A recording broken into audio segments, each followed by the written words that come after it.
আজকে আমি আপনাদের লোটে মাছ রান্না করে দেখাবো। প্রথমে তেলটা গরম করে নিলাম, তারপরে আলুটা ভেজে নেব। এবার আমি আলুটা ভেজে তুলে নিলাম।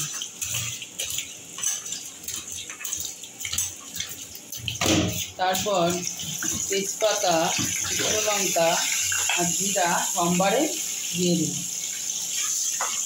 দিয়ে লোটে মাছটা পেঁয়াজ, রসুন, লঙ্কা, কাশ্মীরি লঙ্কার গুঁড়ো, কাঁচা তেল দিয়ে ভালো করে মাখিয়ে নিলাম। মাখিয়ে এবার মাছটাকে ছেড়ে দিই।